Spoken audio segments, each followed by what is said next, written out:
माँ संतोषी। जय माता रानी प्रिय भक्तगणों, स्वागत है आप सभी का आपके अपने चैनल ज्ञान अर्थ में। आज की इस कथा में आप श्रवण करेंगे श्रावण के मास में पावन पवित्र महीने के अवसर पर आप श्रवण करेंगे माँ संतोषी की व्रत कथा, शुक्रवार की व्रत कथा, जिसके श्रवण मात्र से साधक की सभी दुख दरिद्रता दूर हो जाती है। माँ संतोषी की कृपा से ऐसे साधक को मिलता है अखंड सौभाग्य, तेजस्वी पुत्र और धन ऐश्वर्य का वरदान। तो आइए श्रोताओं, रसपान करते हैं शुक्रवार की पावन पवित्र व्रत कथा, माँ संतोषी की व्रत कथा। एक बुढ़िया थी, उसके 7 बेटे थे। 6 कमाने वाले थे जबकि एक निकम्मा था। बुढ़िया 6 बेटों की रसोई बनाती, भोजन कराती, उनसे जो कुछ जूठन बचता वह 7वें को दे देती। एक दिन वह पत्नी से बोला, देखो मेरी माँ को मुझ पर कितना प्रेम है। वह बोली, क्यों नहीं, सबका जूठा जो तुमको खिलाती है। वह बोला, ऐसा नहीं हो सकता, मैं जब तक अपनी आंखों से ना देख लूं मान नहीं सकता। बहू हंसकर बोली, देख लोगे तब तो मानोगे। कुछ दिन बाद त्योहार आया। घर में 7 प्रकार के भोजन और चूरमे के लड्डू बने। यह सब जांच करने के लिए सिर दुखने का बहाना कर पतला वस्त्र सिर पर ओढ़े रसोई घर में सो गया। वह कपड़े में से सब देखता रहा। 6 भाई भोजन करने आए। उसने देखा माँ ने उनके लिए सुंदर आसन बिछाकर नाना प्रकार की रसोई परोसी और आग्रह करके उन्हें जमाया। वह देखता रहा। 6 भोजन करके उठे तब माँ ने उनकी जूठी थालियों में से लड्डुओं के टुकड़े उठाकर एक लड्डू बनाया। जूठन साफ कर बुढ़िया माँ ने उसे पुकारा, बेटा 6 भाई भोजन करके चले गए, अब तू ही बाकी है, अब तू कब खाएगा। वह कहने लगा, माँ मुझे भोजन नहीं करना, मैं अब परदेश जा रहा हूँ। माँ ने कहा, कल जाता है सो आज ही चला जा। वह बोला, हाँ आज ही चला जा रहा हूँ। यह कहकर वह घर से निकल गया। 7वें बेटे को परदेश जाते समय पत्नी की याद आ गई। वह गौशाला में कंडे उपले थाप रही थी। वहां जाकर बोला, अब हम जावे परदेश, आवेंगे कुछ काल, तुम रहियो संतोष से धर्म अपनो पाल। वह बोली, जाओ पिया आनंद से, हमरो सोच हटाए, राम भरोसे हम रहे, ईश्वर तुम्हें सहाय। 2 निशानी आपन देख धरू में धीर, सुधी मती हमारी, बिसारियो रखियो मन गंभीर। वह बोला, मेरे पास तो कुछ नहीं, यह अंगूठी है सो ले ले और अपनी कुछ निशानी मुझे दे। वह बोली, मेरे पास क्या है, यह गोबर भरा हाथ। यह कहकर उसकी पीठ पर गोबर के हाथ की थाप मार दी। वह चल दिया। चलते चलते दूर देश पहुंचा।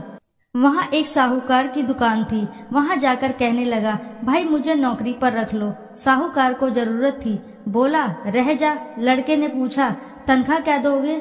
साहूकार ने कहा, काम देखकर दाम मिलेगा। साहूकार की नौकरी मिली। वह सुबह 7 बजे से 10 बजे तक नौकरी बजाने लगा। कुछ दिनों में दुकान का सारा लेन देन, हिसाब किताब, ग्राहकों को माल बेचना, सारा काम करने लगा।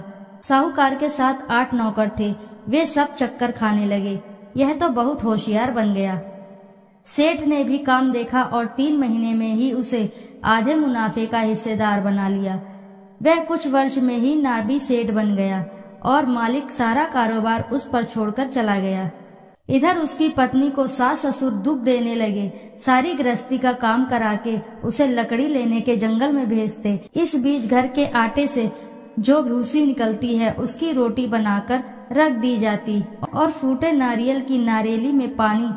एक दिन वह लकड़ी लेने जा रही थी। रास्ते में बहुत सी स्त्रियां संतोषी माता का व्रत करती दिखाई दी। वह वहां खड़ी होकर कथा सुनने लगी और पूछा, बहनों तुम किस देवता का व्रत करती हो और उसके करने से क्या फल मिलता है। यदि तुम इस व्रत का विधान मुझे समझाकर कहो तो मैं तुम्हारा बड़ा ही एहसान मानूंगी। तब उनमें से एक स्त्री बोली, सुनो, यह संतोषी माता का व्रत है। इसके करने से निर्धनता, दरिद्रता का नाश होता है और जो कुछ भी मन में कामना हो वह सब संतोषी माता की कृपा से पूरी होती है। तब उसने उस व्रत की विधि पूछी। वह भक्तिनी स्त्री बोली, 1.25 आने का गुड़, चना लेना, इच्छा हो तो 5.25 आने का लेना या 1.25 रुपए का भी सहूलियत के अनुसार लाना। बिना परेशानी और श्रद्धा व प्रेम से जितना भी बन पड़े सवाया लेना। प्रत्येक शुक्रवार को निराहार रहकर कथा सुनना। इसके बीच क्रम टूटे नहीं। लगातार नियम पालन करना। सुनने वाला कोई ना मिले तो घी का दीपक जलाकर उसके आगे या जल के पात्र को सामने रखकर कथा कहना। जब यह कार्य सिद्ध हो जाए नियम का पालन करना और कार्य सिद्ध हो जाने पर व्रत कथा का उद्यापन करना। 3 मास बीतने पर माता फल अवश्य ही पूर्ण करती हैं।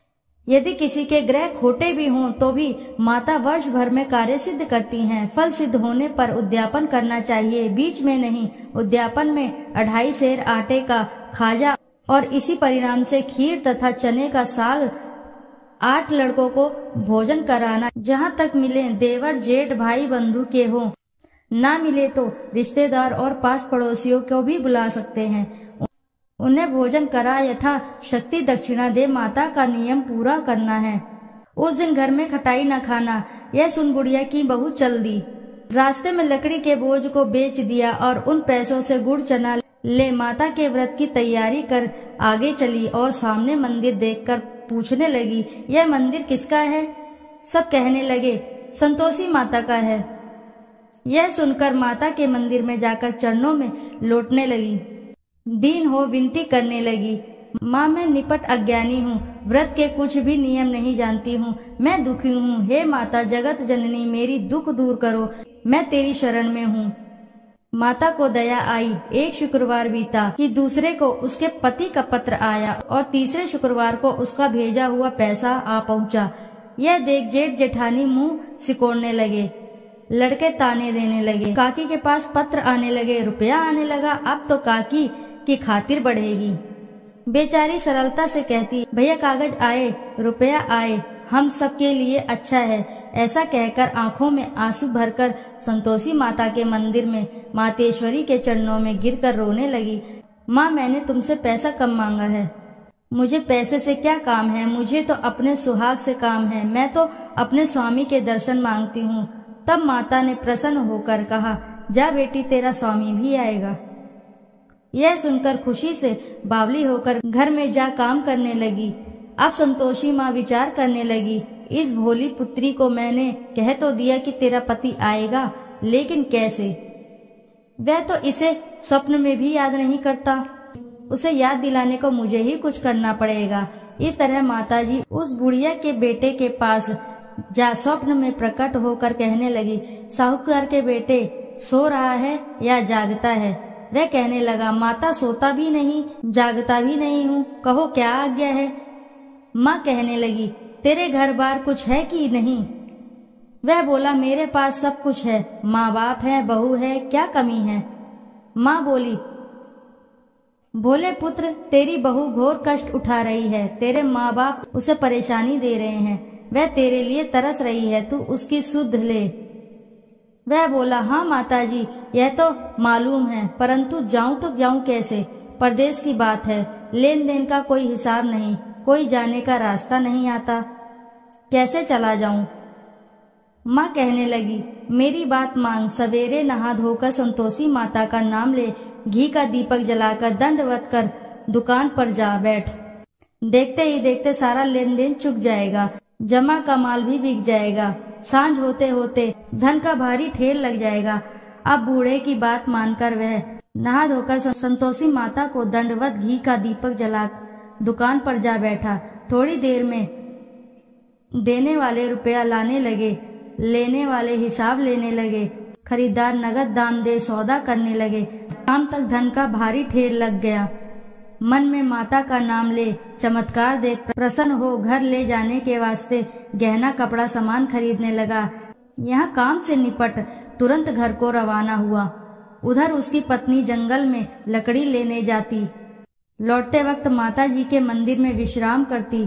वह तो उसके प्रतिदिन रुकने को जो भी स्थान ठहरा, धूल उड़ती हुई देख वहाँ माता से पूछती है, हे माता यह धूल कैसे उड़ रही है? माता कहती है, हे पुत्री तेरा पति आ रहा है, अब तू ऐसा कर लकड़ियों के 3 बोझ बना ले, एक नदी के किनारे रख और दूसरा मेरे मंदिर व तीसरा अपने सिर पर।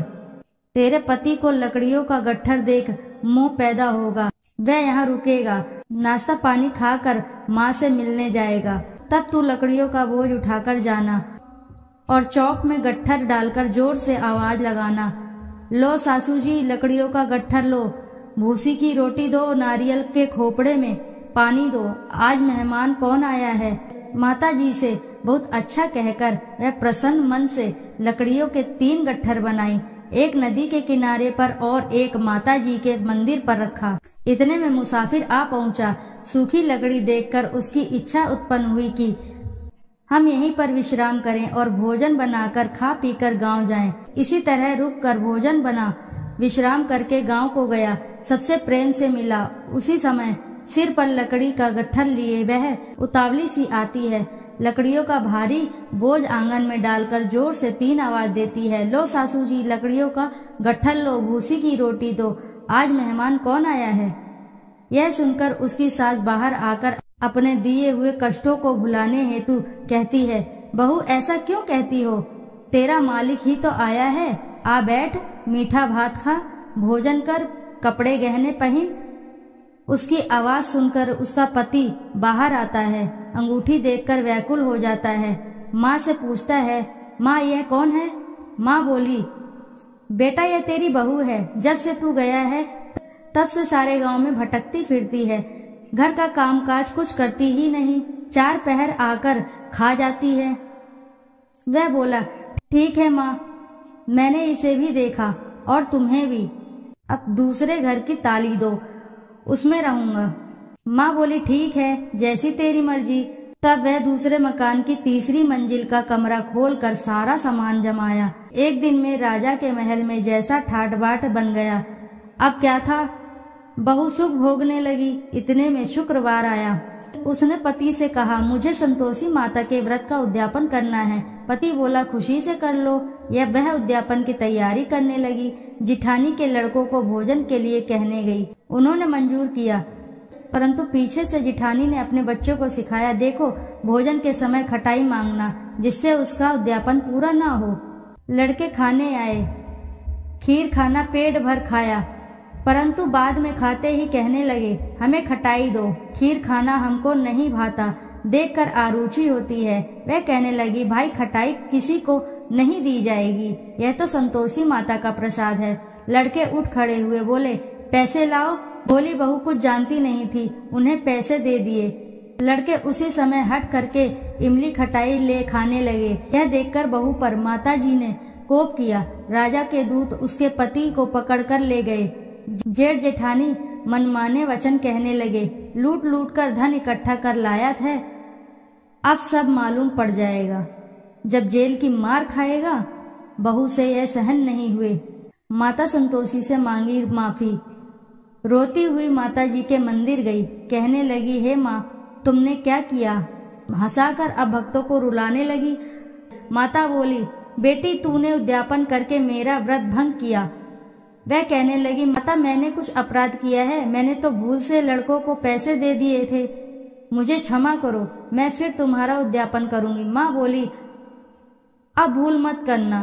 वह कहती है, अब भूल नहीं होगी। अब बतलाओ वे कैसे आएंगे। माँ बोली, जा पुत्री, तेरा पति तुझे रास्ते में आता मिलेगा। वह निकली, राह में पति आता मिला। वह पूछी, कहाँ गए थे। वह कहने लगा, इतना धन जो कमाया है उसका टैक्स राजा ने मांगा था, वह भरने गया था। वह प्रसन्न हो बोली, भला हुआ, अब घर चलो। कुछ दिन बाद फिर शुक्रवार आया। फिर किया व्रत का उद्यापन। वह बोली, मुझे फिर से माता का उद्यापन करना है। पति ने कहा, करो। बहू फिर से जेठ के लड़के को भोजन को कहने गई। जेठानी ने 1-2 बातें सुनाई और सब लड़कों को सिखाने लगी, तुम सब लोग पहले ही खटाई मांगना। लड़के भोजन से पहले कहने लगे, हम खीर नहीं खानी, हमारा जी बिगड़ता है, कुछ खटाई खाने को दो। वह बोली, खटाई किसी को नहीं मिलेगी, आना हो तो आओ। वह ब्राह्मण के लड़के को लाकर भोजन कराने लगी।